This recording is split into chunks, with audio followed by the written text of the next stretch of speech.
আসসালামু আলাইকুম সবাইকে, কেমন আছেন সবাই? আজকে একটা আমাদের আঞ্চলিক রেসিপি শেয়ার করব।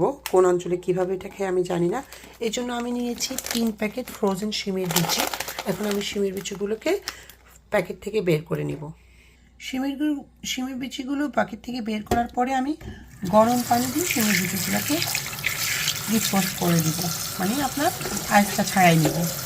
অবশ্যই আপনারা গরম পানি ইউজ করবেন এখানে, কারণ আমি দেখেছি এখানকার অনেক আপু, আমার অনেক ফ্রেন্ড, ওরা অনেকেই কথা চলে অনেক সময় বলছিল যে শিমের বিচিগুলো নাকি, ফ্রোজেন শিমের বিচিগুলো নাকি আপনার সিদ্ধ হয় না।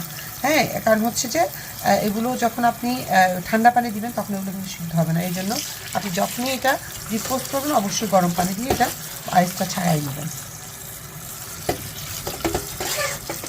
এই যে দেখেন, আমি গরম পানি দিয়ে আইসটা ছুটিয়ে নিয়েছি।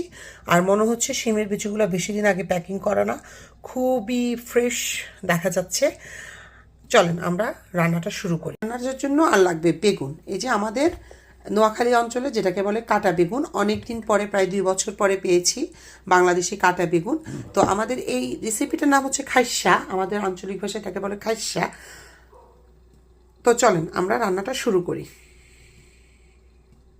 শিমের বিচিগুলোকে আমি বয়েল করার জন্য একটা ফ্রাই প্যানে দিয়ে দিচ্ছি,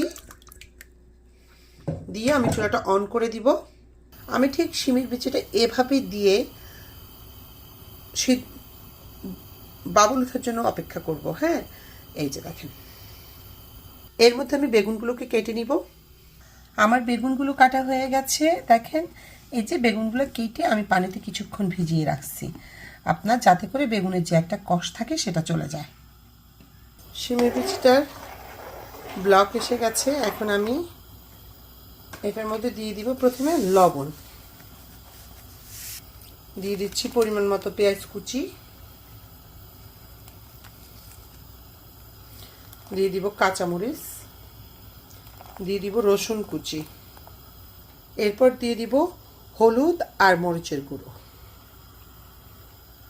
দিয়ে এটাকে ভালো করে নেড়ে চেড়ে দিব। আসলে মরিচের গুঁড়োটা আপনারা আপনাদের পছন্দ মতো দিবেন, যে যতটুকু ঝাল খান সেভাবে আপনারা ঝালটা অ্যাড করে নেবেন। আর আরেকটা হচ্ছে যে আপনারা চাইলে এর সাথে আপনার চিংড়ি মাছ অ্যাড করে নিতে পারেন, শুটকি দিতে পারেন, তারপরে শিং মাছ দিতে পারেন, এটা যার যার চয়েস আর কি। তো আমার যে বাসায় যেহেতু চিংড়ির হরতাল লেগেই থাকে, তো সেই জন্য আমি চিংড়ি দিচ্ছি না, আমি আমার মতো করে রান্না করে নিচ্ছি আর কি। আর এই পর্যায়ে বলে রাখি, আপনাদের এই বোনকে বোন মনে করে সাপোর্ট করবেন, আমার চ্যানেলটাকে লাইক, শেয়ার, সাবস্ক্রাইব করে দিবেন। আপনাদের সবার জন্য আমি অনেক অনেক অনেক দোয়া করব মন থেকে। আর যারা আমাকে না দেখে সাপোর্ট করছেন, আলহামদুলিল্লাহ, শুক্রিয়া। আপনারা সব সময় আমার দোয়াই থাকবেন। আর যারা নন মুসলিম যদি কেউ থেকে থাকেন, তাদেরকে আমি বলবো, তাদের জন্য আমি আল্লাহর কাছে দোয়া করব, আল্লাহ যেন তাদেরকে হেদায়েত দান করে দেয়। আর আমার মুসলিম ভাই বোনদের সবার জন্য আমি আমার মন থেকে দোয়া করব, আল্লাহ যেন তাদেরকে ভালো রাখে।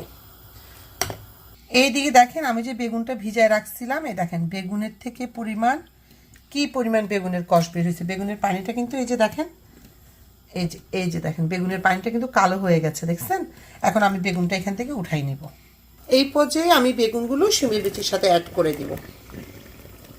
সবগুলো বেগুন আমি দিয়ে দিলাম শিমের বিচির সাথে, দিয়ে এগুলো আমি মিক্স করে নিব। শিমের বিচিটা আর বেগুনটা আমি মিক্স করে নিয়েছি। এখন আমি ঠিক চামচটাকে এইভাবে দিয়ে এটার উপর আমি ঢাকনাটা দিয়ে দিব, দিয়ে আমি এটাকে রান্না করে নিচ্ছি। খাইসাটার কি অবস্থা দেখি, চলেন একসাথে। ঢাকনা সরালাম, এই যে দেখেন এটা কিন্তু অলমোস্ট হয়ে আসছে। এখন আমি এটা একটু নেড়ে দিব, সে একটা স্মেল বেরোচ্ছে। আমারটা হয়ে গেছে। এখন আমি দিয়ে দিব এখানে ধনিয়া পাতা। ধনিয়া পাতা দিয়ে আমি চুলাটাকে বন্ধ করে দিব। এটা একটু ধনিয়া পাতাটা মিক্স করে আমি চুলাটা বন্ধ করে দিব। এই চুলাটা আমি লবণ চেক করে নিয়েছি। এখন আমি চুলাটা বন্ধ করে দিলাম। এখানে আমি আরেকটা পাইপ্যান বসাই দিছি খাইসার ভিতরে তেল মারার জন্য। যে তেলটা আমি পাইপ্যানের মধ্যে তেল দিয়েছি, তেলটা গরম হয়ে গেছে। এখানে দিয়ে দিচ্ছি রসুন কুচি, দিয়ে দিচ্ছি কিছু গোটা জিরা,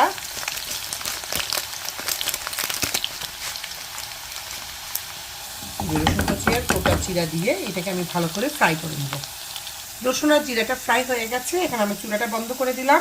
এই যে দেখেন তরকারিটা দেখতে কতটা লোভনীয় হয়েছে আর মজাটাও সেরকম। এখন আমি সেই জিরা আর রসুনের ফ্রাইটা এখানে দিয়ে দিব, তেল মারা অথবা বাগার দেওয়া যেটাকে বলে। এখন এটাকে আমি ফ্রাই করে নিব, সরি আমি এটাকে একসাথে মিক্স করে নিব।